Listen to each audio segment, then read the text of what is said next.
dari kelompok 9. Boleh sebutkan namanya ya, Mangga?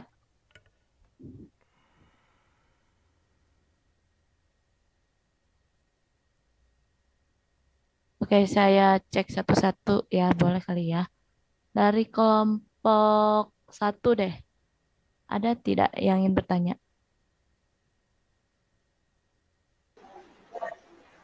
Sejauh ini belum ada, Bu. Oke, baik. Ya Bu, belum ada Bu. Oke, baik. Mangga, lanjut ke kelompok 2, ada yang ingin bertanya?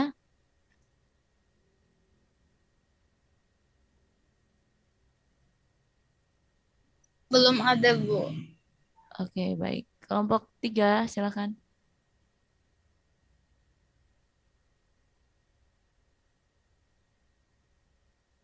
Oke, tidak ada ya.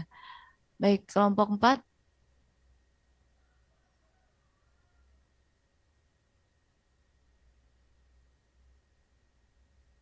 Kelompok 5.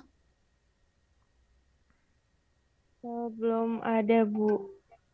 Oke, kelompok 6. Kelompok 7. Belum ada, Bu.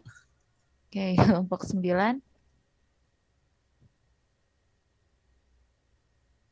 Kelompok 9 yang presentasi, Bu. Maaf. Sorry, kelompok 8. Oh ya, sorry. Kelompok 8. Belum ada, Ibu. Belum ada. Kelompok 10. Belum ada, Bu.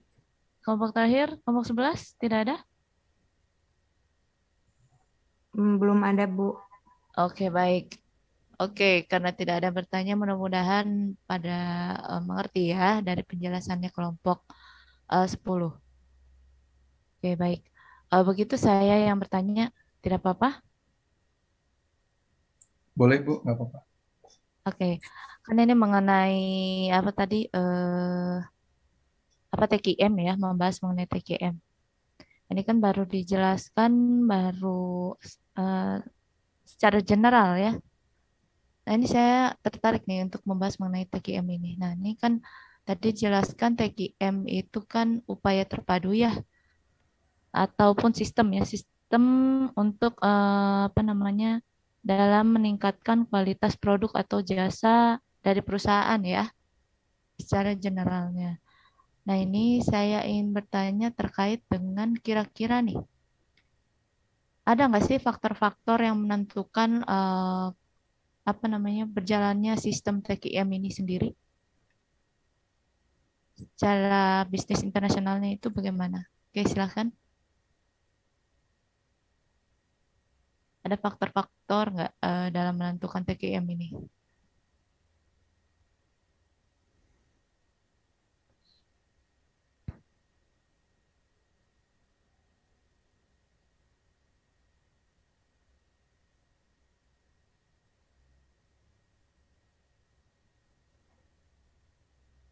Oke, silakan kelompok 9.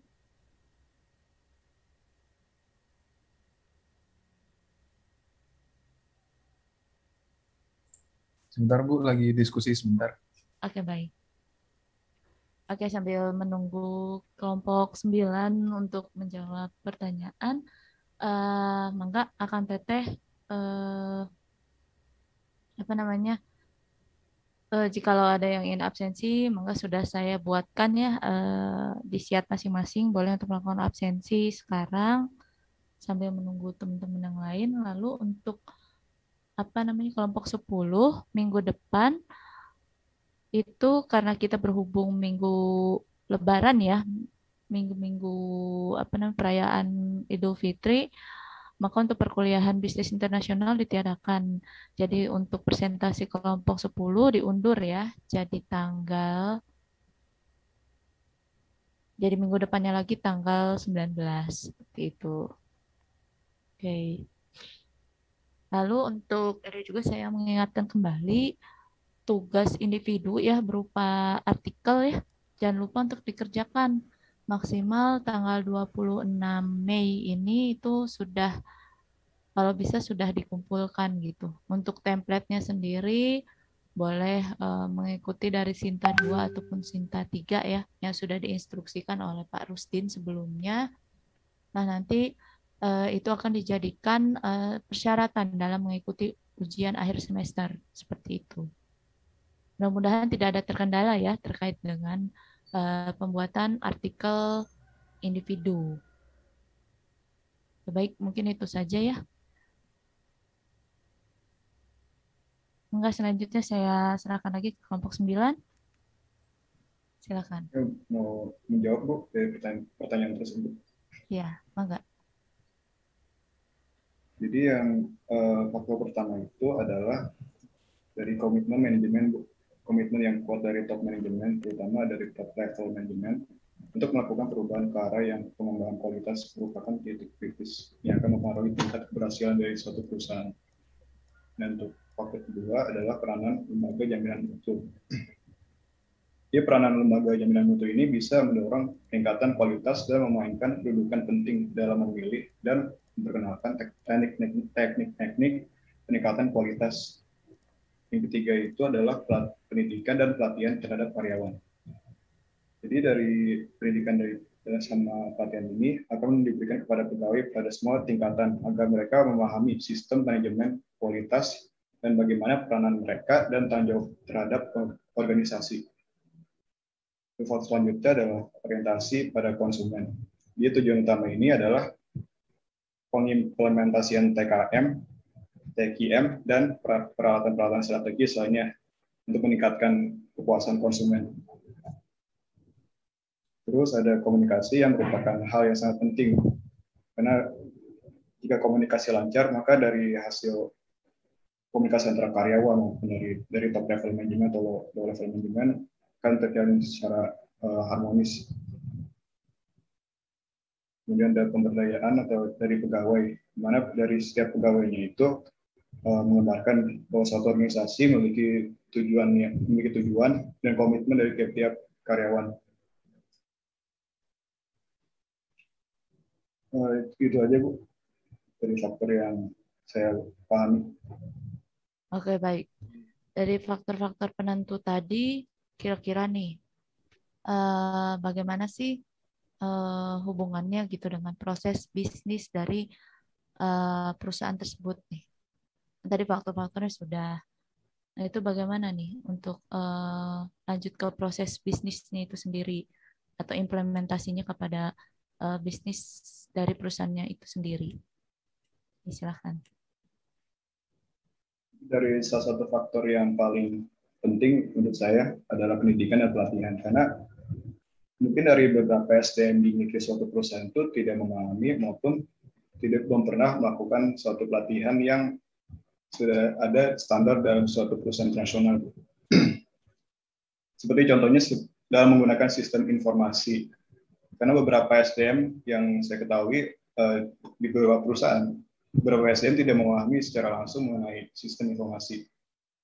Tapi dengan diberikan suatu pendidikan atau pelatihan dari pihak luar maupun dari sistem informasi yang mereka gunakan, para SDM di perusahaan tersebut dapat memahami dan menggunakan sistem informasi agar suatu proses dalam operasional seperti dalam mengetahui persediaan, keuangan, ataupun dari SDM-nya, dari baik internal maupun eksternal di perusahaan itu, mereka memiliki data-data di sistem informasi dan mereka dapat mengolah dan menjadikan bahan evaluasi.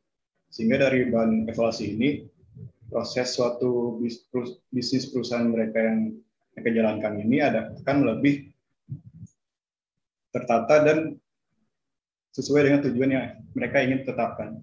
Itu aja, Bu. Oke, mungkin dari teman-teman saya ingin menambahkan.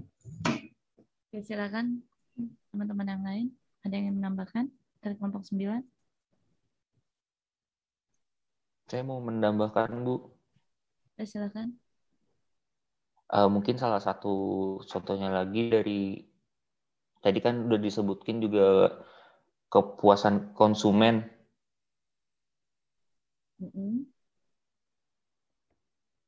Halo, apakah suara saya terdengar? Terdengar, Michelle. Silakan. Iya. Oke, dari kepuasan konsumen tersebut, jadi saya sudah sempat menjelaskan di saat penjelasan tadi, konsumen itu melihat produk atau jasa dari sebuah yang sudah dibuat oleh perusahaan itu dari kualitasnya. Misalkan kalau misalkan dari barang, anggap barangnya itu seperti case HP, misalkan case HP-nya itu dikatakan kuat untuk terjadinya jatuh atau terbanting seperti itu. Dari kualitas yang sudah dikatakan tersebut dibuktikan oleh konsumen apa benar atau tidak. Kalau misalkan benar, itu akan menjadi nilai plus untuk perusahaan sehingga perusahaan dapat memperbanyak lagi produk tersebut dan lebih bisa mengembangkan lagi kualitasnya. Dengan kalau misalkan kualitasnya itu masih kurang, maka bagi perusahaan tersebut ada tugas tambahan lagi untuk mereka memperbaiki kualitas yang masih dinilai kurang oleh konsumen tersebut, Bu. Kurang lebih seperti itu yang saya dapat. Oke, baik Michelle. Mangga, silakan ada lagi tambahan dari Iqbal mungkin, atau sudah cukup? Sudah cukup jelas tadi, Bu, penjelasan dari rekan-rekan saya. Oke, baik. Oke, yang saya tangkap itu lebih ke apa namanya? Yang pertama tadi HRIS, lalu juga tanggapan dari Michelle juga ya. Jadi TKM ini sangat penting terkait dengan kualitas ya teman-teman gitu. Namanya saja sudah total quality management atau manajemen kualitas ya secara total. Nah, jadi betul tadi faktor-faktor penentunya ya yang sudah dijelaskan oleh teman-teman kelompok 9, maka boleh dicatat ya sama teman-teman yang lain. Lalu saya sedikit menambahkan nih mengenai prosesnya dari TKM itu sendiri ya. Nah, kalau TKM itu sendiri sebenarnya tidak hanya di operasional saja ya, tapi juga bisa digunakan dalam divisi-divisi lain atau departemen-departemen lain seperti SDM, marketing, keuangan ya, itu juga bisa seperti itu. Nah, untuk TKM itu sendiri prosesnya itu yang pertama dari sisi kebijakan atau norming ya. Nah, itu sebelum melaksanakan TKM biasanya kan ada kebijakan yang berupa standar-standar ya. Standar-standar di dalamnya. Nah, itu untuk menentukan kualitas outputnya nanti seperti itu. Nah, setelah dari norming, lanjut ke langkah kedua itu ada proses namanya conforming atau penyesuaian, bisa dikatakan penyesuaian. Jadi apakah standar-standar yang sudah dibuat tersebut ataupun kebijakan yang sudah dibuat tersebut apakah sudah disesuaikan gitu dengan realita produk ataupun jasa yang dihasilkan oleh perusahaan seperti itu.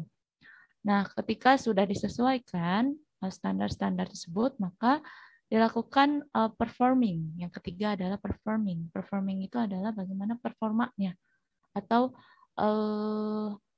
hasil kinerjanya ya, ataupun selama proses produksinya itu bagaimana dijalankan seperti itu. Apakah terdapat kesulitan dalam memenuhi standar-standar tadi ataupun kebijakan-kebijakan tadi, ataukah dengan adanya standar-standar tadi untuk zero komplain ataupun zero defect itu bisa tercapai enggak? Seperti itu. Nah, itu tahap yang ketiga performing. Lalu yang terakhir adalah yang keempat achieving. Achieving itu hasil akhir ya ataupun hasil yang diinginkan seperti itu. Nah, ketika sudah dilakukan proses produksi ya kalau dalam bahasa operasional mah ya, ataupun sudah dilakukan proses-proses dalam melakukan pelayanan ya yang baik. Nah, apakah hasil akhirnya atau penilaian akhirnya itu sudah sesuai atau belum dengan standar-standar kualitas tadi yang pertama ya, norming tadi ya. Itu. Nah, itu bisa dijadikan dari achieving ini evaluasi ya. Kira-kira apa yang perlu diperbaiki ataupun apa yang perlu dipertahankan. Nah, itu dari prosesnya. Nah, hubungannya tadi ya dari proses TKM ke bisnis itu ada 4 juga Akang Teteh. Dari sistem establishment ataupun sistem berupa strukturalnya ya. Biasanya sistem establishment itu ada quality plan, ada standar, ada prosedur, ada work instruction, dan lain sebagainya. Nah, itu dalam sistem establishment untuk proses TQM dalam proses bisnis. Lalu yang kedua ada compliance. Compliance itu adalah pemenuhan. Itu tadi seperti yang dikatakan Jovi ya, diberikannya pelatihan untuk SDM atau training. Terus lalu juga ada auditing atau audit. Terus ada corrective action dan lain sebagainya. Lalu yang ketiga adalah innovation. Bagaimana si perusahaan tersebut melakukan inovasi ya? Apakah dia melakukan pembuatan produk baru, ataukah dia tetap meneruskan produk yang ada tapi dengan sedikit perubahan dan lain sebagainya. Itu terkait inovasi. Dan yang keempat adalah effectiveness atau keefektifan ya. Nah, effectiveness di sini maksudnya adalah kalau bisa si produk dan jasa yang dihasilkan itu benar-benar zero complaint ataupun zero defect ya. Jangan sampai ada kesalahan sedikit pun, kalau bisa nol, seperti itu. Dan juga memenuhi standar maksimal ya. Dan kalau standar itu biasanya ada toleransi ya. Kalau toleransi biasanya 80%, nggak harus 100% gitu. Tapi kalau bisa memenuhi ya sampai 100% gitu. Biasanya seperti itu sih terkait dengan TQM ini. Oke. Good job, boleh applause untuk kelompok 9 ya. Terkait dengan manajemen produksi dan juga operasional ya dalam bisnis internasional ini. Oke, terima kasih ya kelompok 9. Oke, ini saya dari tadi menjelaskan tidak tampak ya kameranya masih ya seperti minggu kemarin. Oke, punten ya Akang Teteh ini. Aduh, laptopnya ini masih terkendala saja ini. Oke, mudah-mudahan ya setelah adanya lebaran ya kita bisa tatap muka kembali ya. Padahal saya sudah on cam ini teman-teman semua. Oke, baik. Mungkin tanpa berlama-lama nih. Oke, di sini saya lihat di chat room ya ada Leo nih. Leo ingin bertanya. Oke, silakan Leo. Enggak, silakan. Oke, Ibu izin bertanya ke kelompok 9. Oh, boleh atau kalau masih lanjut silakan. Mau tanya ke kelompok 9. Kan ini ada wabah COVID-19 ya. Nah, gimana sih caranya tuh operasional suatu bisnis itu bisa berjalan secara lancar, terutama di bagian SCM-nya gitu, rantai pasok dari luar negeri masuk ke suatu negeri, mau Indonesia ataupun yang lain. Kan pasti kan adanya pembatasan atau peraturan-peraturan dari perusahaan negara tersebut kan. Nah, menurut kalian itu gimana sih? Terima kasih. Oke, tolong Leo. Enggak apa-apa ya kelompok 9. Dilanjutkan lagi. Aduh, punten saya baru baca ini. Oke, silakan.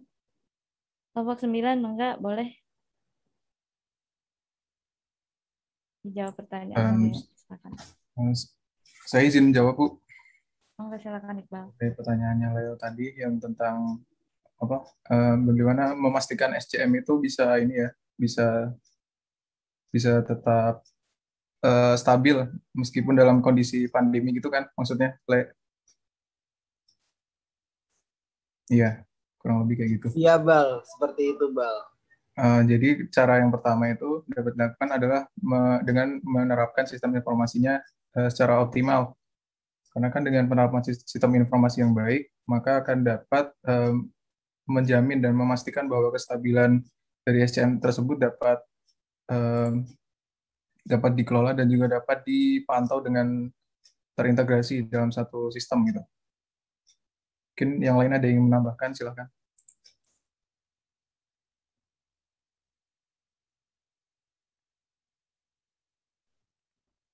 Oke, silakan. Yang lain mangga.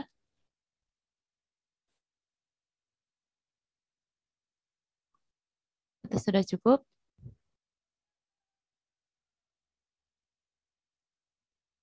Oke, baik.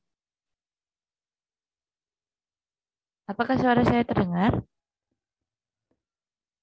Suara Ibu terdengar tidak? Terdengar, Bu. Oke, baik. Baik. Oke. Terdengar, Bu. Oke, hatur nuhun ya kelompok 9. Aduh, punten ini. Jadi back lagi ya ke materi. Jadi Saya izin untuk menambahkan juga ya teman-teman untuk pertanyaannya Leo. Jadi kan betul tadi yang dikatakan Iqbal itu dibentuk sebuah sistem ya. Nah biasanya kalau dari pertanyaannya Leo itu terkait dengan ekspor impor mungkin ya, atau Iya. apa namanya? Dalam bisnis internasional kan namanya juga bisnis internasional ya Leo, gitu. Nah itu biasanya ada sistem OSS itu sendiri biasanya gitu kan. Kalau dulu biasanya sebelum ada OSS ini eh, untuk melakukan apa namanya? Untuk melakukan ekspor dan impor itu harus datang ke Kementerian Perdagangan ya atau Kemendak. Nah, kalau sekarang tuh bisa teman-teman semua mungkin sudah lebih jago lah dari saya ya kan kaum-kaum milenial nih. Biasanya rasa ingin tahunya tinggi gitu. Ini bisa di-download gitu di Play Store tuh sudah ada OSS ini gitu kan. Nanti di dalamnya juga biasanya banyak fitur-fitur tuh. Fitur-fitur yang tidak hanya berupa persyaratan-persyaratan dalam upload dokumen ya, dalam apa namanya melakukan ekspor ya keluar khususnya gitu kan. Nah, di dalamnya juga ada tuh informasi-informasi terbaru terkait dengan berita-berita ya, berita-berita mengenai ekspor impor gitu. Nah, itu ibaratnya bisa bisa bisa jadi salah satu sarana gitu selain apa namanya apalagi pandemi ini kan. Nah, itu di dalamnya biasanya ada untuk jalin jalin kerjasama antar negara misalnya untuk ASEAN gitu kan.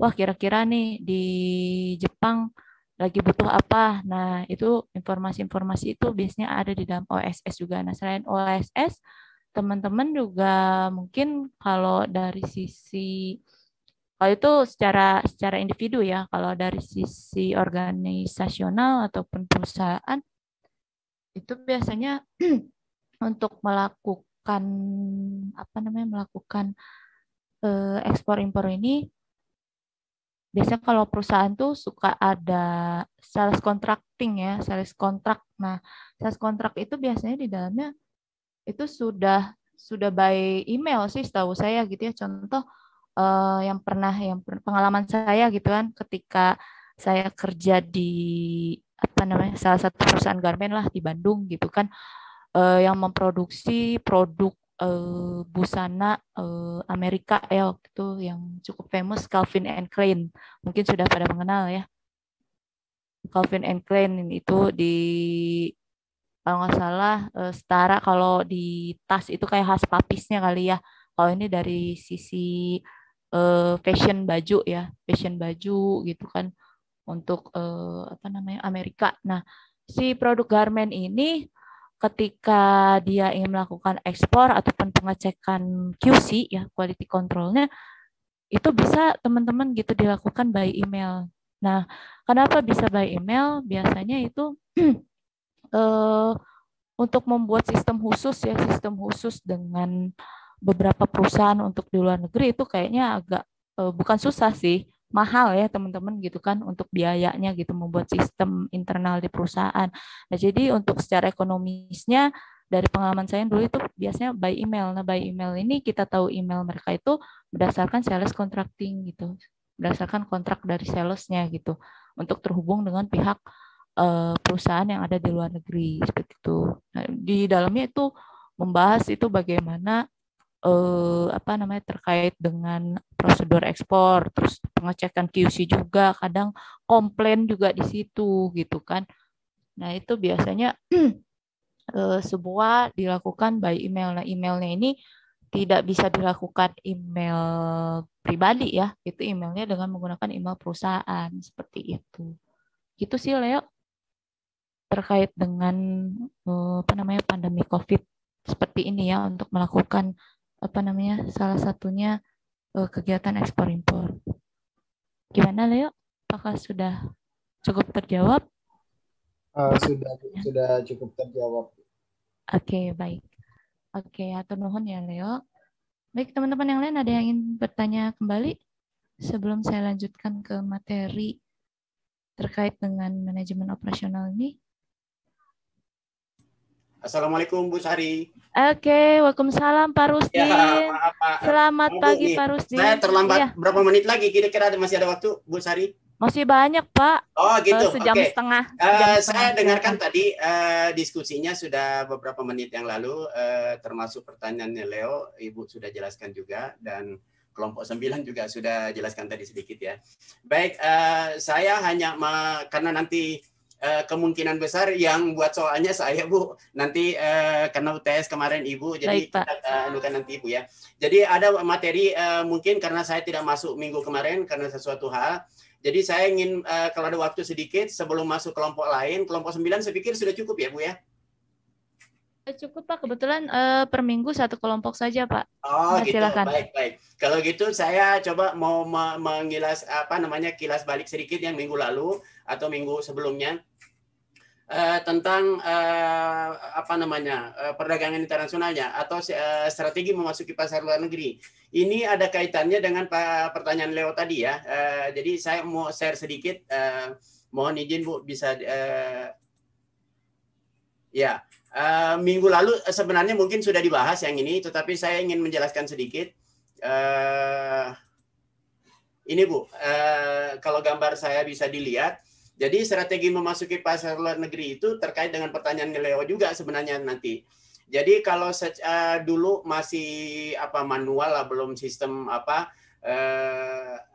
secanggih saat ini, itu memang ada hal-hal yang harus kita persiapkan sebelum memasuki pasar luar negeri terkait dengan ekspor tadi, itu ya, ekspor impor.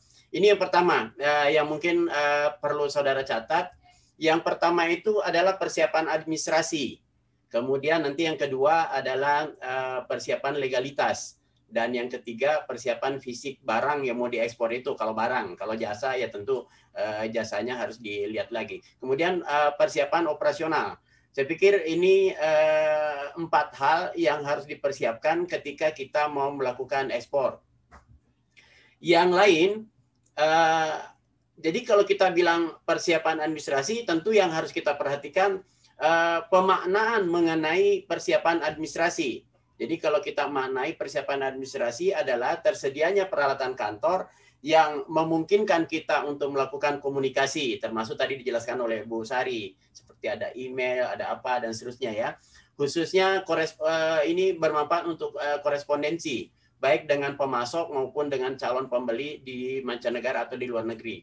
Kemudian ada kita sebut dengan LH yang menarik dan inovatif. Jadi jadi semacam kepala suratnya yang menarik itu. Ketika kita email, jadi surat yang kita kirim itu harus menunjukkan di semacam suratnya itu ada kop suratnya, ada kepala suratnya yang menarik gitu ya, yang menarik dan informatif. Jadi orang kadang cuma lihat kop suratnya sudah tahu gambarannya bahwa perusahaan ini, oh ini perusahaannya, oh ini kredibilitas perusahaan ini dan seterusnya. Kemudian karena manual, tentu kita akan menggunakan mesin tik yang mutakhir. Jadi artinya mesin tik yang mutakhir tentu yang kita kenal sekarang mungkin ya, VC ya. Jadi kita tidak bisa menggunakan HP untuk berkomunikasi misalnya. Sebaiknya gunakan VC atau misalnya laptop setidaknya.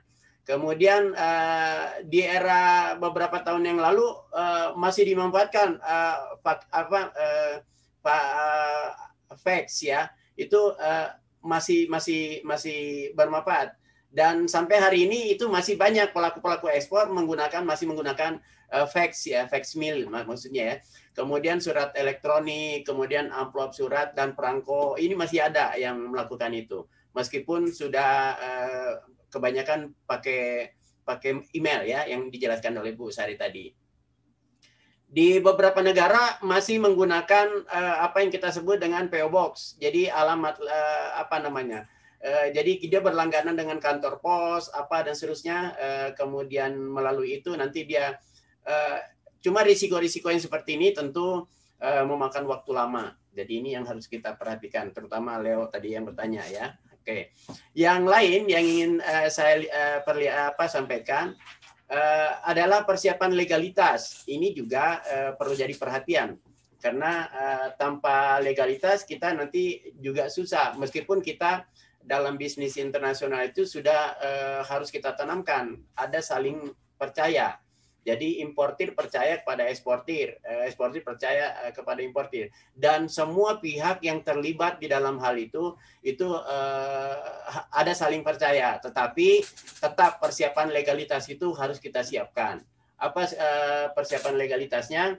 Tentu yang kita bisa amati sekarang itu ada surat izin usaha perusahaan. Jadi SIUP ya istilahnya ya. Kemudian ada NPWP, ada izin khusus eksportir atau importir yang terdaftar. Jadi nggak bisa dia melakukan eksportir, importir, tapi dia tidak terdaftar. Itu juga harus jadi perhatian kita. Yang lain, barang yang diatur tata niaganya seperti tekstil, kayu, dan seterusnya, itu juga harus jadi perhatian.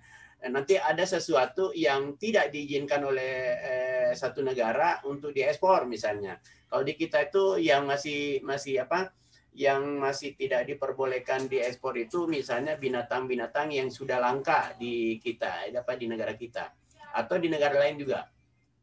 Jadi ada hal-hal yang harus kita perhatikan ketika izin khusus ekspor itu ya. Seperti kita mau impor misalnya mobil yang paling tinggi sekarang ya, selain Lamborghini mungkin mobil lain yang kira-kira 40% pajaknya itu akan kesulitan kita impor barang dari negara lain yang kira-kira yang pajaknya 40% ke atas tanpa ada izin khusus. Ini yang harus jadi perhatian. Jadi kalau tidak diberikan izin secara khusus, ini yang berkaitan dengan yang tadi saya sampaikan itu akan susah. Kalau misalnya barang yang diawasi ekspornya, misalnya di Indonesia itu misalnya kacang kedelai, itu masih diawasi ekspornya, misalnya ya padi, kemudian tepung gandum itu masih di. Jadi ada beberapa barang-barang ini yang masih jadi perhatian khusus atau diawasi untuk ekspornya. Beras itu sebenarnya masih diawasi kalau kita mau ekspor ya. Kenapa?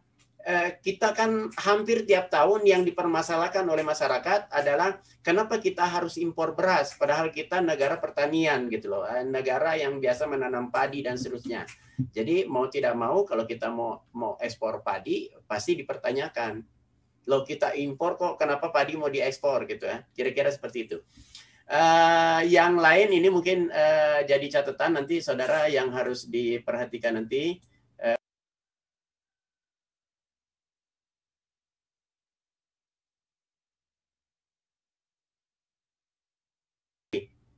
Tertutup ya. Persiapan fisik barang. Nah ini kan yang kita tahu persiapan fisik barang adanya jaminan pasokan komoditas yang dipersiapkan untuk pasaran ekspor. Dalam hal ini yang harus kita perhatikan adalah pertama ada kontrak dengan produsen. Jadi kita nggak mungkin kita mau melakukan ekspor barang tetapi kita tidak ada kontrak dengan produsen. Karena nanti barang yang diekspor tanpa ada kontrak ini bisa jadi masalah di kemudian hari. Juga kita harus perhatikan bahwa persiapan fisik barang kita tetap harus membuat brosur dari tiap komoditi yang akan kita ekspor. Juga daftar harganya, kemudian contoh barangnya, dan seterusnya. Yang lain yang ingin saya sampaikan juga harus saudara pahami, persiapan operasional. Jadi bahasan hari ini adalah kaitannya dengan operasional. Jadi ini juga harus kita perhatikan. Jadi persiapan operasional itu adalah pengetahuan dasar bisnis ekspor-impor yang akan memungkinkan kita melakukan tindakan operasional di bidang ekspor-impor. Jadi apa yang harus jadi perhatian di sini adalah proses ekspornya, kemudian peraturan ekspornya, kemudian prosedur. Jadi kita nanti proses dengan prosedur ekspor-impor itu nanti ada, kalau di buku itu saya cantumkan kira-kira di halaman 168 itu bicara tentang bagaimana prosedur ekspor, misalnya ekspor impor menggunakan LC, bagaimana menggunakan instrumen-instrumen lain.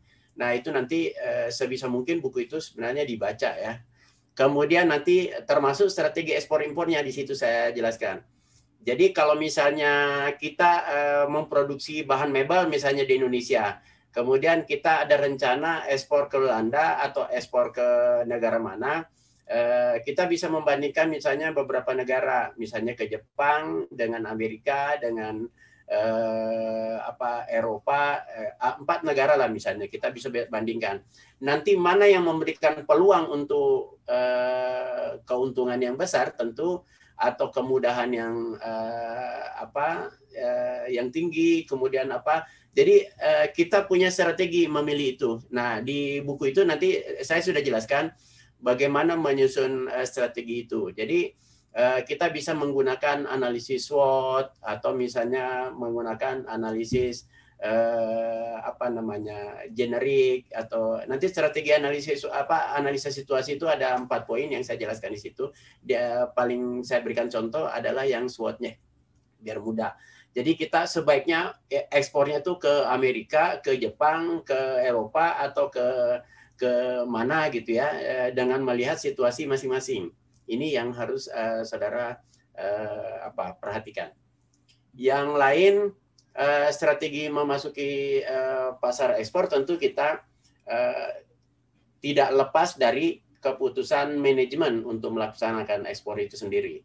Jadi biar bagaimanapun kesiapan organisasi kita untuk melakukan ekspor, tapi kalau keputusan manajemen tidak dibolehkan, ya kita tidak bisa memaksa. Jadi keputusan nanti ada di keputusan manajemen. Jadi mau tidak mau ini juga harus jadi perhatian keputusan manajemen. Makanya bahasan kita kan ada kaitannya manajemen dengan operasi ya. Yang kedua yang jadi harus perhatian adalah menetapkan komoditas yang akan diekspor. Seperti tadi saya jelaskan, kira-kira komoditas apa yang mau diekspor ya. Yang ketiga itu kita harus menganalisis kondisi negara tujuan ekspor. Seperti tadi saya sampaikan. Jadi kita analisa situasinya aja dulu dari masing-masing negara yang ingin kita tuju ya. Jadi tujuan ekspor kita ke negara mana, itu yang harus nanti jadi perhatian. Kemudian menentukan sistem promosi dan pemilihan media massa juga ini jadi pertimbangan. Bagaimana memanfaatkan misalnya buku telepon yang kita kenal dulu tuh yellow page, halaman kuning di buku telepon, kita simpan di semua hotel di seluruh dunia misalnya.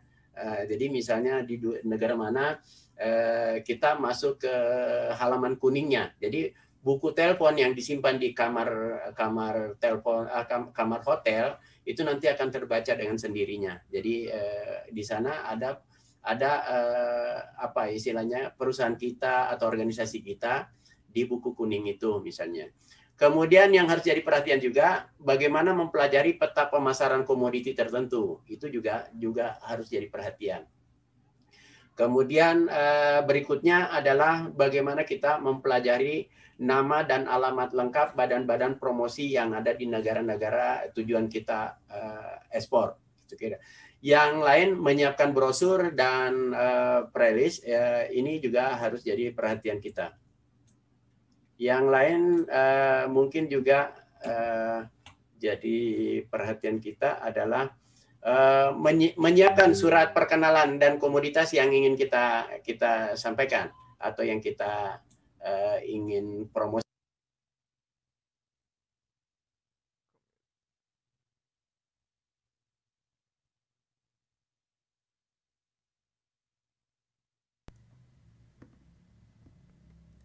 Punten Mbak, suaranya ke mute Mbak. Pak Punten suaranya Pak ke mute.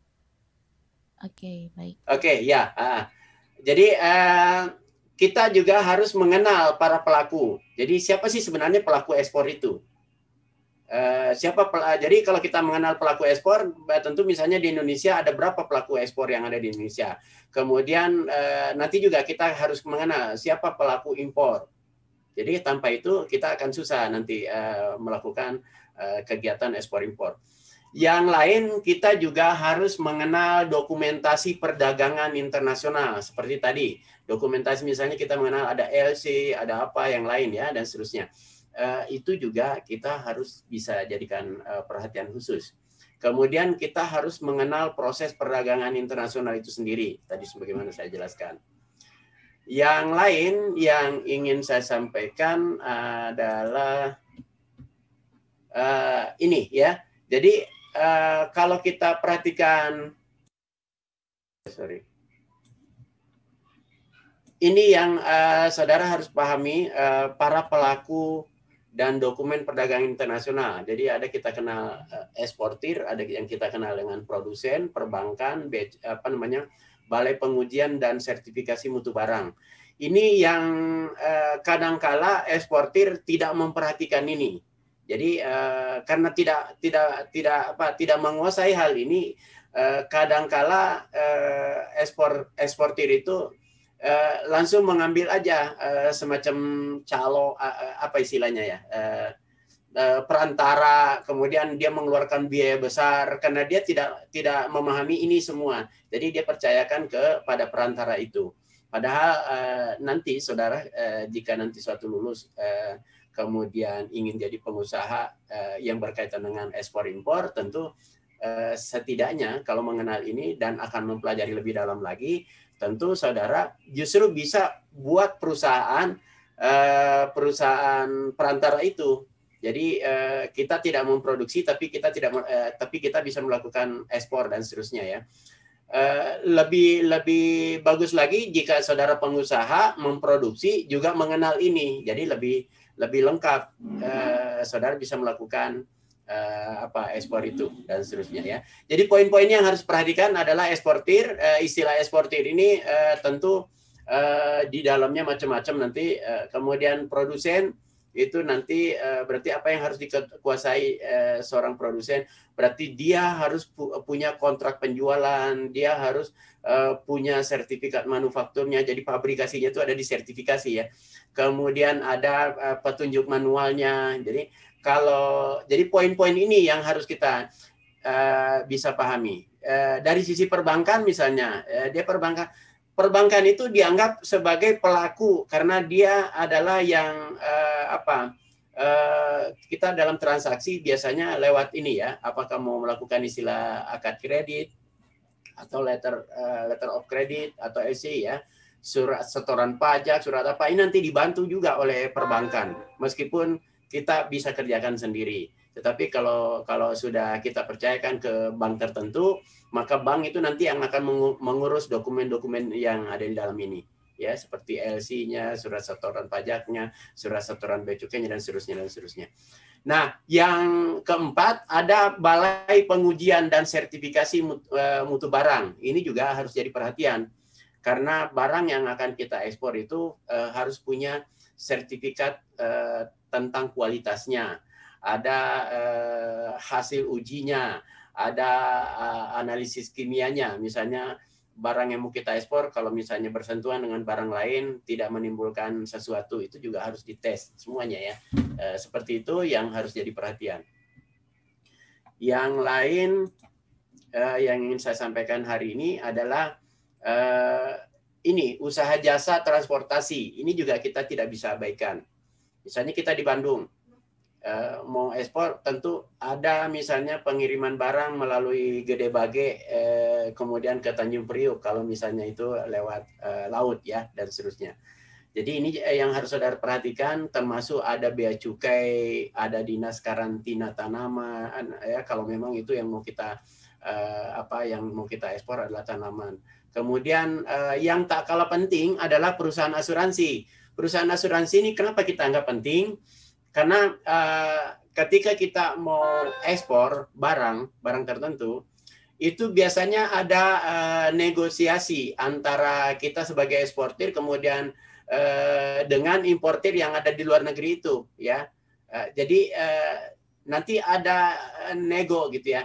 Apakah barang yang mau kita kirim itu diasuransikan mulai dari keluar Bandung ke Gede Bage, Tanjung Priuk, kemudian ke negara di mana importir itu berada, ya, atau hanya sampai misalnya dalam perjalanan Tanjung Priuk sampai pelabuhannya di sana, atau mengcover seluruhnya, itu juga nanti harus ada kebijakan-kebijakannya ya. Itu terkait nanti dengan harga, siapa yang menanggungnya sekarang barang itu, apakah importir atau eksportir. Ini juga nanti jadi dilema. Jadi di situ harus tercatat dengan rapi siapa. Kemudian siapa yang menanggung pada akhirnya, tentu nanti pada akhirnya adalah konsumen akhir. Tetapi aturan-aturan mainnya harus ditetapkan dari awal. Jangan sampai eksportir tidak memahami ini gitu ya. Jadi itu harus jadi memang ada perusahaan asuransi yang bisa mengcover, apakah mengcover seluruhnya atau mengcover sebagian atau bagaimana. Kemudian ada lagi independent surveyor. Ini juga kalau secara formal ada nanti di pelabuhan tetapi biasanya importir itu menanyakan apakah sudah disurvei oleh independent surveyor, karena ini harapannya supaya kita tidak ada istilah kasarnya itu kong kali kong antara pejabat bea cukai atau dengan kita dan seterusnya, atau di mana lokasi mau dituju itu jangan sampai sertifikat kualitasnya misalnya itu sudah dilakukan tetapi sebenarnya cuma keluar surat, dia tidak lakukan secara praktis. Jadi mau tidak mau biasanya impor di luar negeri itu menanyakan independent surveyor-nya yang meneliti tentang sertifikat kualitasnya, terus ukurannya, kemudian analisis kimianya seperti apa. Jadi ada laporan-laporan semua. Jadi poin-poin ini penting semua diperhatikan. Kalau kita ada kaitannya dengan binatang atau hewan hidup yang akan kita ekspor, misalnya itu biasanya ada kaitannya dengan dinas peternakan. Jadi kita juga nanti harus jadi perhatian itu. Yang lain perusahaan pelayaran juga. Jadi kalau saya tanya nanti siapa pelaku ekspor impor itu banyak banget ya. Jadi setidaknya kita sudah lihat di sini ada 14 para pelaku itu. Tapi nanti mana yang terlibat langsung, mana yang yang harus ada tetapi tidak terlibat langsung dan seterusnya ya. Jadi kalau tadi kita bilang angkutan laut, kalau ini ada angkutan udara. Jadi ini juga nanti harus ada juga ya. Karena kita bisa melakukan ekspor itu dalam bentuk barang yang bisa melalui laut, bisa juga melalui udara, gitu ya, kira-kira seperti itu. Kemudian nanti Departemen Perdagangan, jadi dokumen berupa kuota tekstil misalnya atau kopi atau lain-lain ya, ini juga harus kita jadi perhatian. Jadi ada surat keterangan negara asal. Kalau kita adalah eksportir, berarti nanti ada surat keterangan dari negara kita. Kalau kita misalnya yang melakukan impor misalnya, berarti negara yang di sana yang mengekspor ke kita itu juga harus ada surat keterangan negara asal mereka. Nah, ini penting. Kenapa? Karena tidak semua barang atau benda yang ada dalam satu negara boleh diekspor, atau bahkan negara pengimpor juga belum tentu juga dari negara mereka bisa melakukan ekspor dari dia ke kita itu ya. Oke, ini juga kedutaan asing juga menjadi perhatian karena banyak juga yang melakukan ekspor impor tapi tidak diketahui oleh kedutaan. Itu menyalahi aturan.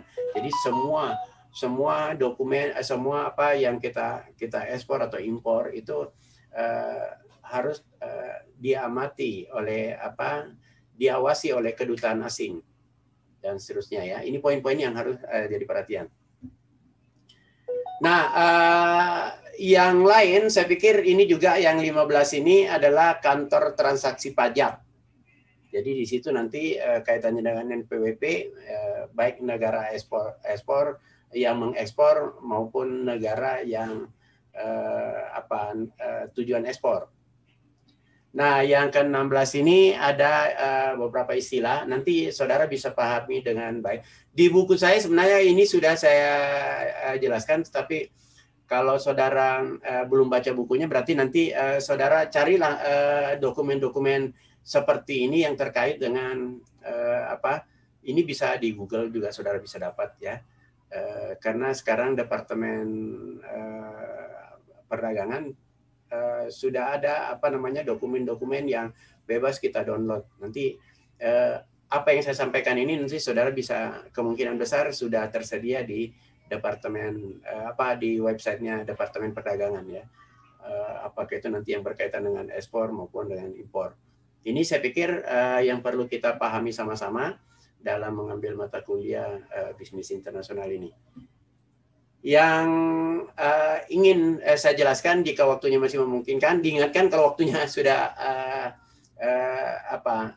habis ya.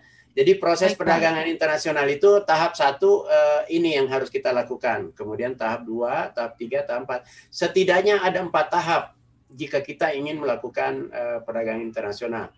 Nah, apakah nanti kaitannya dengan media transportasinya, apakah mau lewat laut, lewat apa?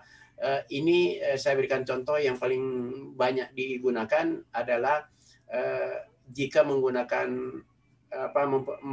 ingin mengekspor barang yang kira-kira bobotnya sekian ton dan seterusnya ya, yang tidak memungkinkan untuk dimuat di lewat udara.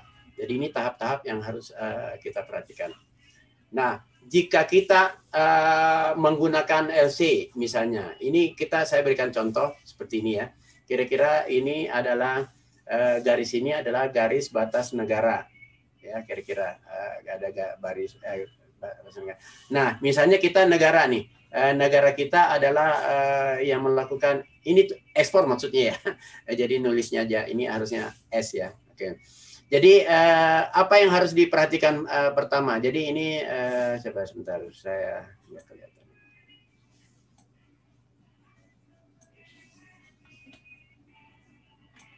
Sorry. Sebentar ya. Sebentar. Nah ini tadi ya.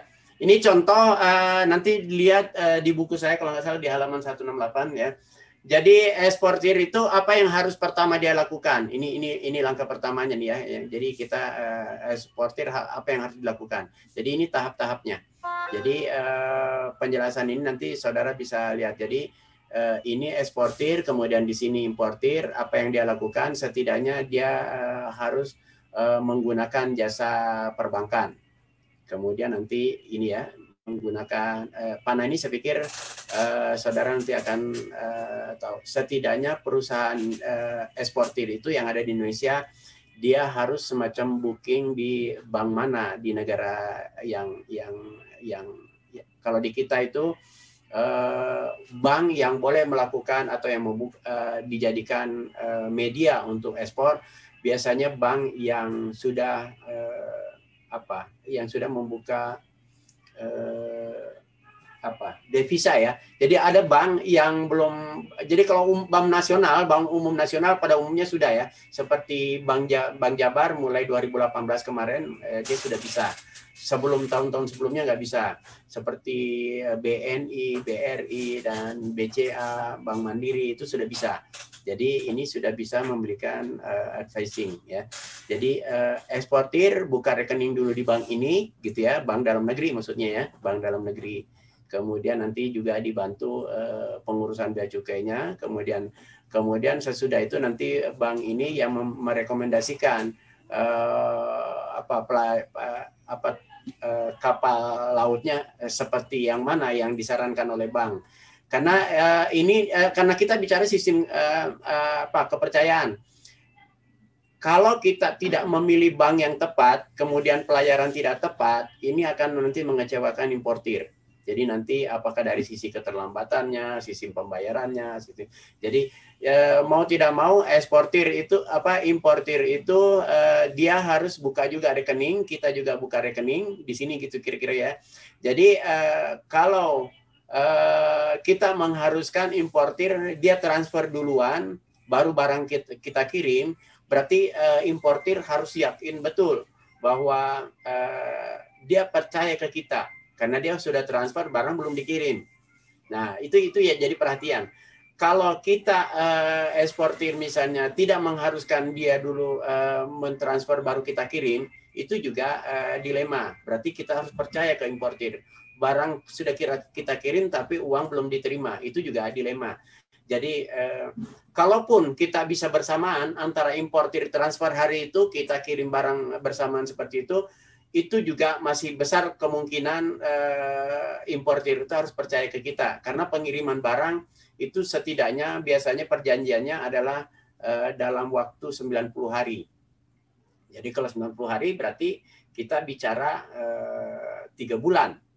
Nah, artinya kalau importir sudah kirim uangnya hari ini, berarti 3 bulan kemudian baru bisa dia terima barangnya, itu juga harus berkeyakinan penuh importir terhadap eksportir. Ya. Meskipun kejadiannya kita kirim barang sekarang, dia transfer hari ini, tetapi uangnya sudah bisa kita terima, barang kita belum sampai, itu bisa terjadi. Tetapi biasanya karena kita kita kan biasanya melakukan ekspor tidak sekali 2 kali untuk berhubungan dengan importir yang bersangkutan. Karena kalau kita hanya berhubungan dengan importir hanya sekali, kita nanti kita harus investasi dalam proses ini. Jadi bagaimana kita membayar langganan untuk kargo, langganan untuk apa dan seterusnya. Jadi justru di sini nanti kalau seorang eksportir baru melakukan, biasanya dia melakukan biaya besar, mengeluarkan biaya besar untuk melakukan itu. Tetapi kalau dia sudah berkali-kali, itu nanti ada efisiensi biaya untuk proses itu dan seterusnya. Jadi ini prosesnya, silakan nanti dipelajari lebih dalam. Tahap 1 apa, tahap 2 apa, setidaknya 14 tahap ini langkah-langkahnya. Ya. Nah itu yang kalau kita menggunakan ekspor dengan menggunakan LC misalnya ya. Yang lain juga bisa seperti ini mungkin lebih sederhana lagi dibandingkan dengan yang tadi, karena kalau yang tadi prosesnya kita bisa lihat. Jadi ada negosiasi antara eksportir dengan bank, ya sistem pembayarannya seperti apa. Jadi tahap 1 itu negosiasi dulu bahwa saya mau buka rekening, nanti ada yang mau transfer dari negara luar. Nah, itu yang ini tahap 1 ya. Jadi tahap 1-nya ini perhatikan. Tadi saya bilang 14 langkah, berarti ini yang tahap 1-nya harus perhatikan. Jadi bank eksportir buka ini. Kemudian nanti ada pembayaran. Nah, ini juga nanti akan kelihatan. Tahap 4-nya apa? Ya. Jadi kalau ini sudah negosiasi dengan ini, kemudian di sini nanti berhasil transfer, berarti kan kita sudah bisa dapat uangnya hari itu juga, tetapi barang baru kita kirim hari itu juga bisa terjadi. Jadi tahapan-tahapan ini nanti yang harus saudara perhatikan. Jadi langkah 1, langkah 2, langkah 3, langkah 4, 5, dan seterusnya. Nah, kita masuk ke yang lain, ini juga nanti ada kaitannya dengan ya, saya pikir sampai di sini ada pertanyaan karena waktunya juga ini sudah sudah dohor ya. Silakan, ada yang ingin ditanyakan, ada yang ingin didiskusikan, saya kembalikan ke Bu Sari. Mangga Bu Sari. Baik, Pak Rustin, hatur nuhun. Maka teman-teman ada yang ingin bertanya terkait dengan materi yang dari minggu kemarin juga ya, boleh. jadi direview aja sampai hari ini ya. Baik, Pak Rustin. Harusnya saya masuk minggu kemarin, tapi nggak bisa karena sesuatu hal, jadi saya review aja sekalian gitu di rapel. Baik, Pak.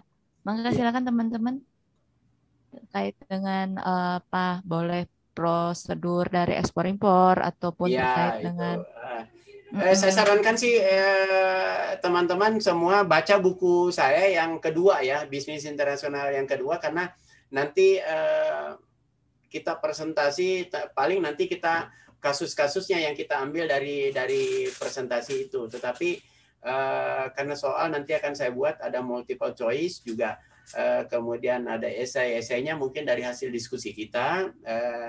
dari presentasi, kemudian multiple choice-nya tentu dari ada dari teori, ada dari praktek dan seterusnya. Dan minggu depan kita libur dulu ya. Jadi kita nanti minggu depan libur dulu, masuk lagi minggu berikutnya. Kira-kira gitu. Jadi kita diharapkan sudah UTS di bulan Mei harapannya ya.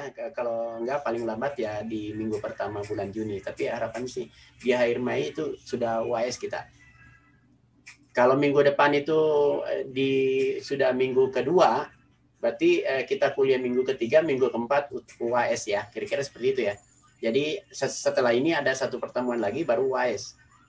Ya Bu Sari, sekarang pertemuan keberapa Bu Sari? 14 ya? Iya, betul Pak. Ya, jadi pertemuan sekali lagi pertemuan 15,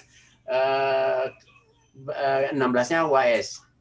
Jadi minggu depan yang sekarang saya mau tanya berapa kelompok lagi yang belum presentasi? Kebetulan 2 lagi Pak. Nah itu berarti dua-duanya harus presentasi minggu depan, dua-duanya Bu ya. Ya baik. Maksudnya minggu depan libur, minggu berikutnya masuk. Nah dua-duanya itu harus presentasi. Karena perkuliahan sudah habis waktu itu. Oke, baik Pak. Ya Bu ya, oke Bu ya. Oke, kalau tidak ada pertanyaan, saya mohon pamit. Silakan lanjutkan Bu Sari. Terima kasih atas perhatiannya. Punten Pak Rusdin. Ya.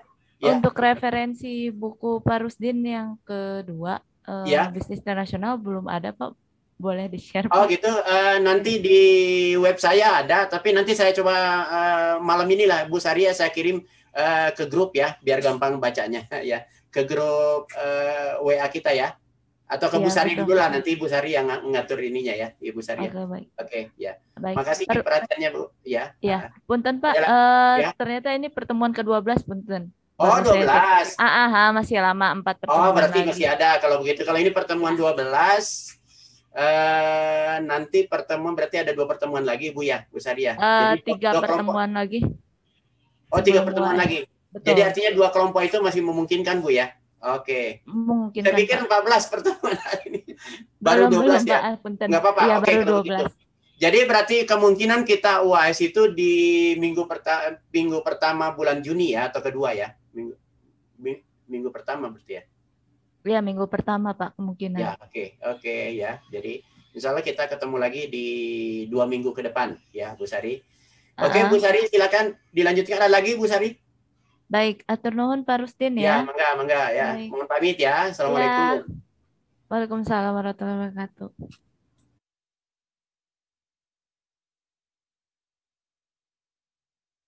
Oke, baik. Teman-teman ada kesulitan tidak terkait dengan materi-materi yang sudah disampaikan oleh Pak Rusdin tadi oleh beliau? Silakan. Oke, kalau tidak ada, saya izin menambahkan untuk yang materi pada minggu ini ya, tidak apa-apa ya. Untuk melengkapi saja dari materi Pak Rusdin, sedikit sih teman-teman. Oke, sebentar.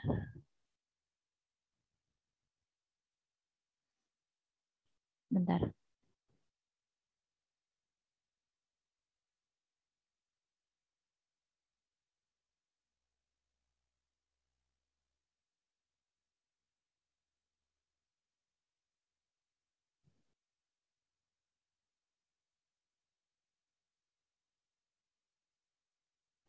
Salah. Sebentar ya.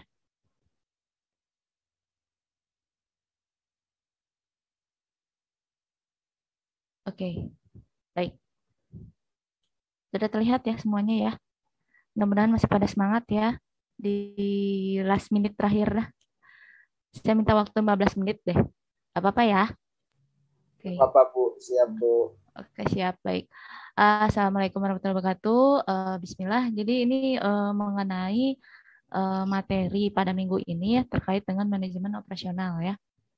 Oke, saya next.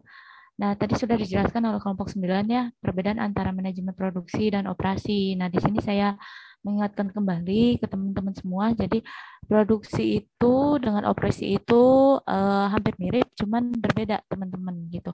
Nah, kalau produksi di sini kan terkait dengan penciptaan ya, atau pembuatan barang atau jasa yang akan memiliki manfaat bagi masyarakat. Nah, hal ini juga disesuaikan dengan keinginan dari customer ataupun pelanggan itu sendiri.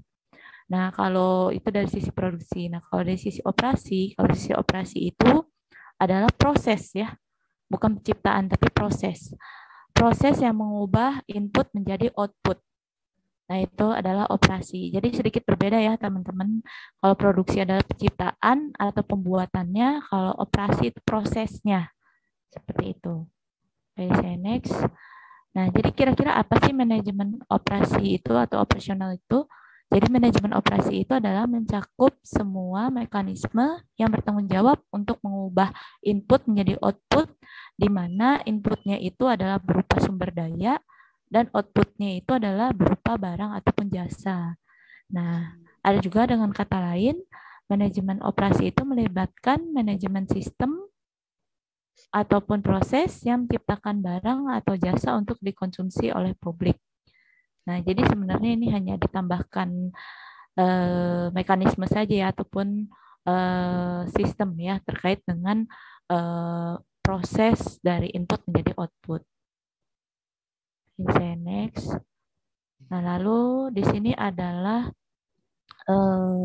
fungsi dari manajemen operasi ataupun manajemen lini itu sendiri.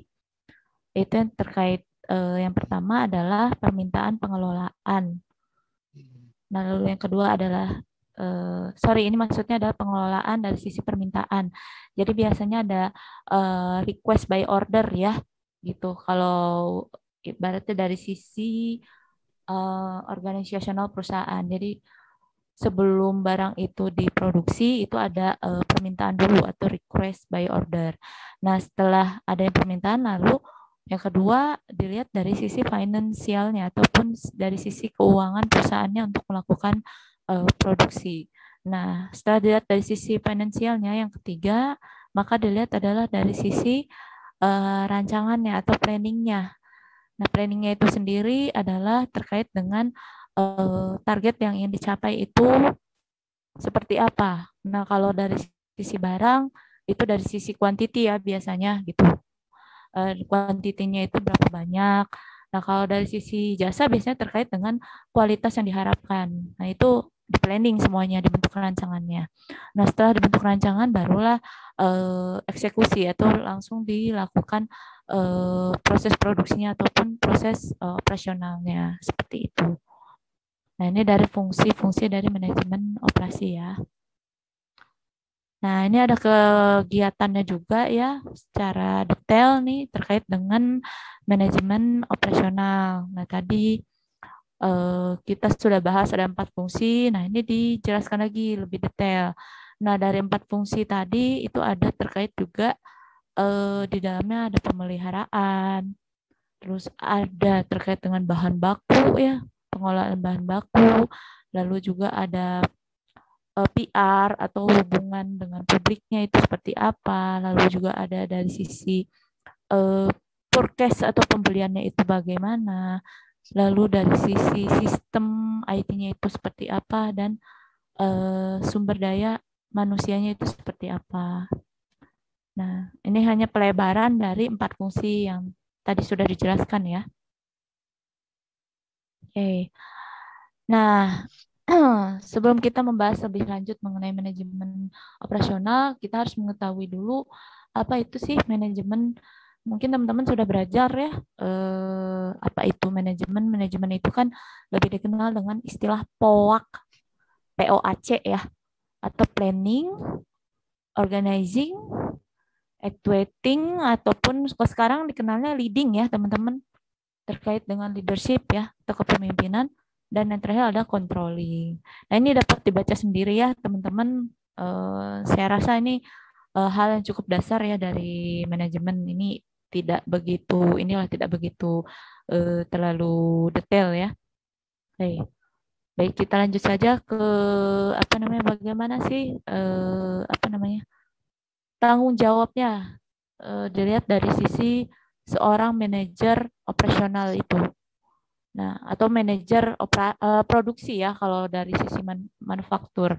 Nah, apa saja sih tanggung jawabnya? Yang pertama, yaitu dia menghasilkan barang dan jasa sesuai dengan target ya biasanya terkait dengan quantity. Oke, lalu yang kedua adalah membuat keputusan terkait dengan fungsi operasi dan transformasi sistem. Di sisi ini adalah dalam sisi produksinya ya, itu bagaimana sistem produksi itu dapat berjalan dengan lancar gitu. Mulai dari bahan baku masuk, terus yang kedua dilakukan proses produksi hingga yang terakhir itu adalah packaging ataupun outputnya itu seperti apa. Dan yang ketiga adalah seorang manajer operasional itu harus mampu mereview ya, mereview dari keputusan yang telah dia ambil sebelumnya. Oke. Nah, ini adalah scoop-scoop terkait dengan manajemen operasional. Yang pertama terkait dengan desain ya. Desain dari sisi sistem produksi. Nah, desainnya itu dilihat dari bagaimana desain-desain produk ya. Apakah sudah cukup menarik ataupun desain produknya ini apakah sudah memenuhi dari standar nasional Indonesia ataupun SNI ya, itu juga harus tetap diperhatikan.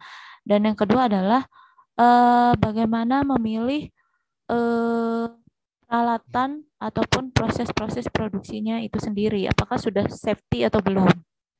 Dan yang ketiga adalah lokasi. Nah, pemilihan lokasinya ini apakah sudah tepat ataukah lokasinya tersebut harus perlu dilakukan perbaikan lebih lanjut. Nah, biasanya ini juga harus diperhatikan ya. Terutama dari sisi manufaktur itu jarang sekali ada pabrik yang dibangun di tengah-tengah pemukiman masyarakat. Di tengah-tengah perumahan ya, biasanya itu jarang sekali. Biasanya mereka membangun pabrik itu ya di kawasan industri.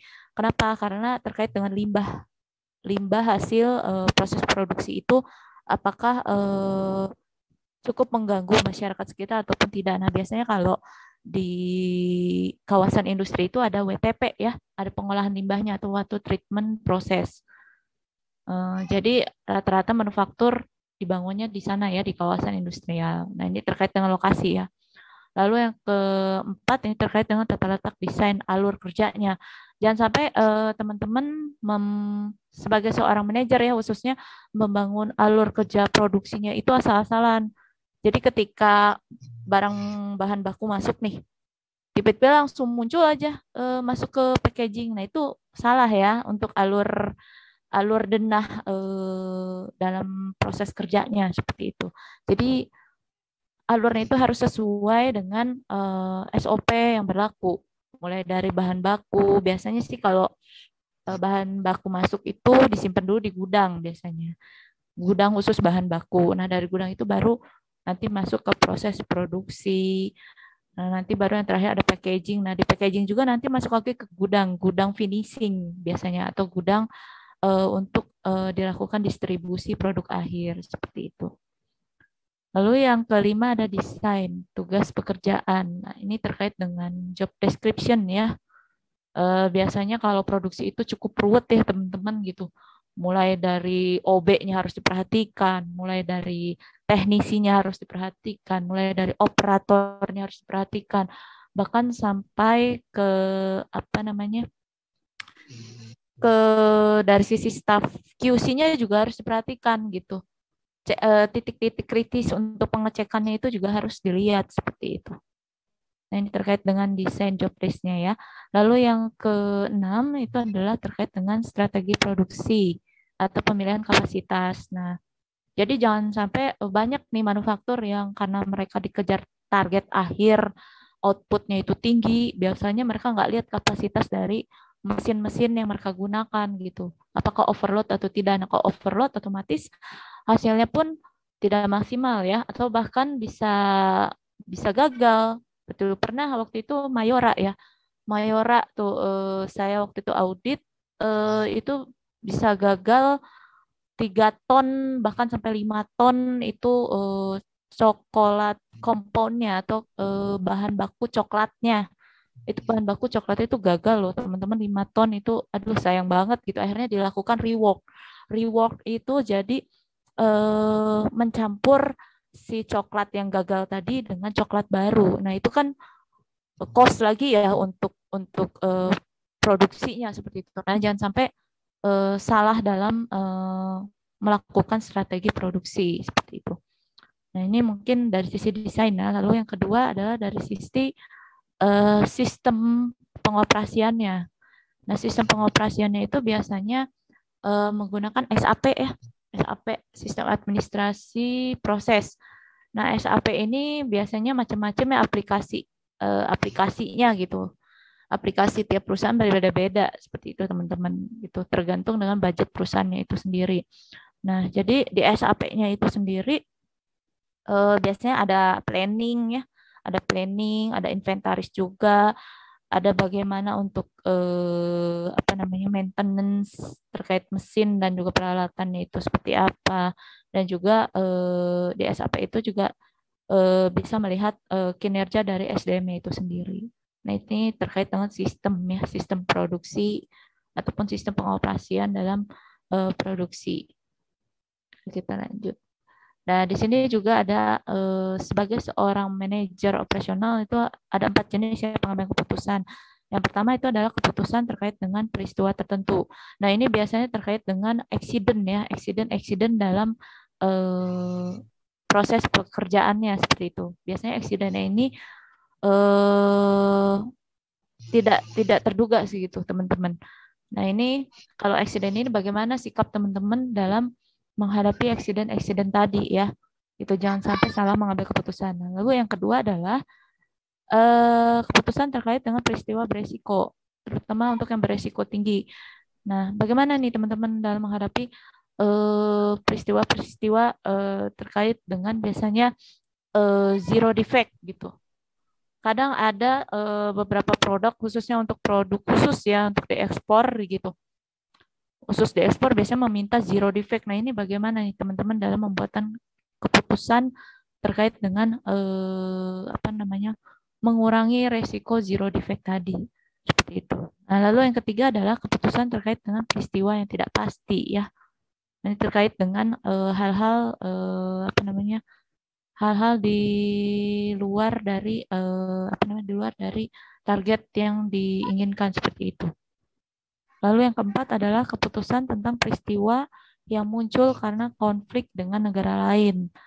Nah, ini contohnya ya, kalau sekarang ya dapat kita ketahui Cina dengan Amerika aja ya. Nah, ini bagaimana nih terkait dengan hal ini gitu kan. Satu sisi teman-teman butuh pemasokan dari Cina ya. Biasanya Cina itu mereka unggulnya itu dari sisi bahan baku. Nah, itu cukup murah dan kuantitinya juga banyak gitu. Biasanya pabrik tuh banyak membeli produk-produk dari Cina seperti itu. Tapi sisi lain teman-teman juga butuh dari Amerika seperti itu. Karena biasanya kalau Amerika kualitasnya lebih baik daripada produk-produk di Asia seperti itu. Cuma mungkin biayanya sedikit lebih tinggi. Nah, karena lagi ada konflik nih di dua negara ini, bagaimana nih teman-teman dalam menghadapi hal tersebut? Seperti itu. Ini terkait dengan decision making. Nah, lalu di sini juga ada tipe-tipe ya dalam membuat keputusan. Yang pertama dari sisi proses. Nah, itu bagaimana proses fisik dan fasilitas yang akan digunakan. Lalu yang kedua ada dari sisi kapasitas atau kuantitinya. Biasanya terkait dengan angka, tempat, dan waktu. Lalu yang ketiga adalah persediaan atau stok ya, stok opnen lah kalau lebih dikenal dari sisi administrasi ya. Stok opnen itu bagaimana, apakah masih cukup atau tidak, terus kapan nih kualitas bahan bakunya itu jelek seperti itu dan lain sebagainya. Lalu yang keempat adalah tenaga kerja. Nah, tenaga kerjanya itu terkait dengan seleksi, rekrutmen, penggajian dan lain sebagainya. Lalu di sini juga dalam tenaga kerja ada juga tenaga outsourcing, ya itu juga harus diperhatikan ya teman-teman dalam manajemen operasional. Kenapa masih dibutuhkan tenaga outsourcing? Karena biasanya terkait hal-hal yang pekerjaannya bukan merupakan pekerjaan inti dari perusahaan. Biasanya hanya pekerjaan yang tambahan. Contoh misalnya butuh tenaga outsourcing untuk mengangkut barang-barang bahan baku. Biasanya itu kan bukan pekerjaan inti ya. Pekerjaan inti itu contoh misalnya akuntan, terus payroll, nah itu kan pekerjaan inti. Nah, tapi kalau hanya untuk ngangkut-ngangkut barang, forklift itu kayak ngangkut-ngangkut barang dengan barang berat seperti itu kan cukup dari outsource juga bisa seperti itu. Nah, itu dari tenaga kerja. Lalu yang terakhir dari sisi kualitas. Nah, ini bagaimana nih kualitas barang dan jasa yang dihasilkan, SOP-nya seperti apa, desainnya bagaimana, K3-nya juga apakah sudah dijalankan, dan lain sebagainya.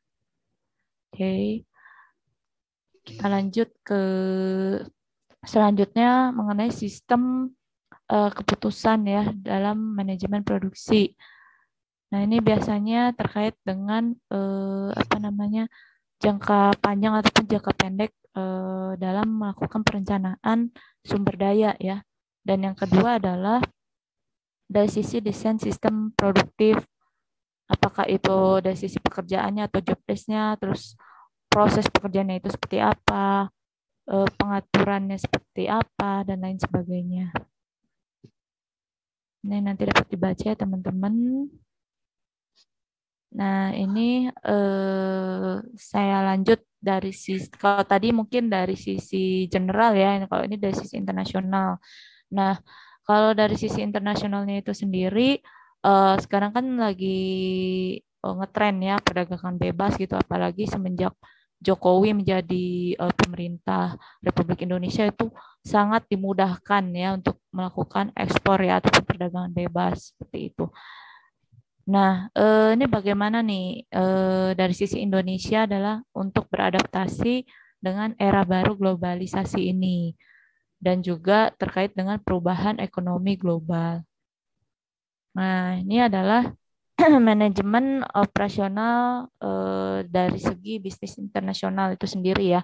Yang pertama adalah dari sisi globalnya itu seperti apa, lalu juga dari sisi waktunya itu seperti apa, supply chain partnernya juga seperti apa, dan lain sebagainya. Ini nanti dapat dibaca ya teman-teman ya.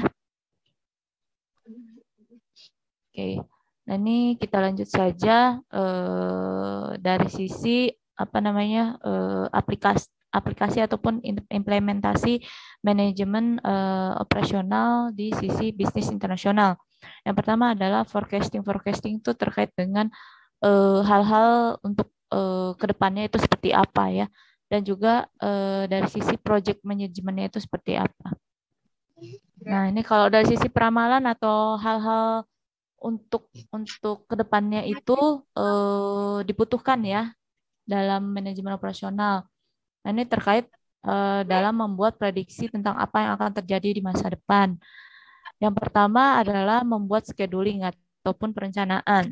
Dan yang kedua adalah bagaimana teman-teman itu menyiapkan resource atau sumber dayanya. Dan yang ketiga adalah bagaimana teman-teman menyeleksi ya ataupun menentukan ya sumber-sumber apa saja yang dibutuhkan ya terkait dengan manajemen operasional itu sendiri. Ini oke, kita lanjut. Nah, tadi terkait dengan forecast ataupun peramalan. Nah, ini kita lanjut ke project management. Nah, project management itu biasanya terkait dengan perencanaan, penjadwalan, pengendalian project yang terdiri dari tugas dan aktivitas yang dilakukan oleh berbagai departemen ataupun individu dengan menggunakan sumber daya yang berbeda. Nah, jadi di sini bedanya ya teman-teman manajemen project dengan peramalan tadi. Kalau peramalan tadi kan merupakan hal yang tidak pasti ya gitu. Cuman itu tetap saja dibutuhkan persiapan ya. Contohnya tadi dari planning hingga sampai ke penyeleksian sumber daya yang dibutuhkan ya. Nah, kalau manajemen project ini lebih detail lagi teman-teman. Jadi dia tidak hanya planning sampai ke titik penggunaan sumber dayanya saja, tapi di sini juga adalah terkait controllingnya ataupun pengendaliannya seperti itu. Nah, jadi di manajemen project ini lebih detail lagi gitu terkait dengan penggunaan manajemen dasar itu sendiri ya, POAC. Nah, ini benar-benar diimplementasikan dalam manajemen project seperti itu. Oke. Nah, di sini teman-teman dapat baca sendiri ya. Manajemen operasi itu cukup mencakup semua mekanisme yang bertanggung jawab tadi terkait dengan input menjadi output. Nah, lalu di sini juga terkait dengan efektivitas dari perusahaan ya terkait dengan manajemen operasional itu sendiri. Jadi efektif itu dikatakan jika perusahaan dapat memperoleh output dengan input yang seminimum mungkin. Nah, ini mungkin terkait juga dengan efisiensi ya teman-teman gitu. Jadi biasanya dengan biaya yang sekecil mungkin gitu menghasilkan produk atau jasa yang sebesar mungkin ataupun kualitasnya yang terbaik seperti itu. Lalu ini yang ketiga adalah terkait dengan apa namanya keuntungan ya, keuntungan perusahaan seperti itu. Ini saya baca dari buku Supply Chain Management McGraw-Hill ya. Jadi di dalamnya itu ada beberapa pertanyaan. Nah ini mungkin bisalah jadi masukan ya buat teman-teman semua gitu. Kira-kira apa sih gitu hal-hal yang perlu dipertanyakan dalam manajemen operasional dari sisi bisnis internasional. Ini dapat dibaca sama teman-teman sendiri. Oke, nah ini terkait dengan ekspor-impor kemarin ya, kelompok berapa tuh? Kelompok sebelum UTS nih kalau nggak salah nih, perdagangan internasional. Sini juga dibahas mengenai CAFTA ya, China Asia Free Trade Association. Nah ini juga dari buku McGraw-Hill itu sendiri mengenai supply chain management membahas mengenai beberapa studi kasus ya teman-teman gitu. Nah ini nanti teman-teman dapat baca sendiri ya dari studi kasus ini udah ada jawabannya kok teman-teman gitu. Jadi ini ada pertanyaannya, nah ini ada jawabannya gitu untuk menjawab terkait dengan studi kasus mengenai manajemen operasional secara internasional. Ini ya, oke. Ini untuk perusahaan Fortune ya teman-teman. Perusahaan Fortune itu berasal dari Eropa seperti itu. Nah ini dapat dibaca ya teman-teman. Itu untuk memahami lebih dalam terkait dengan operasional dalam bisnis internasional itu sendiri. Oke. Nah, mungkin itu saja materi terkait dengan manajemen operasional dari sisi bisnis internasional itu seperti apa. Oke, sampai sini ada yang ingin bertanya? Sudah cukup? Oke, baik teman-teman. Jikalau sudah cukup, mangga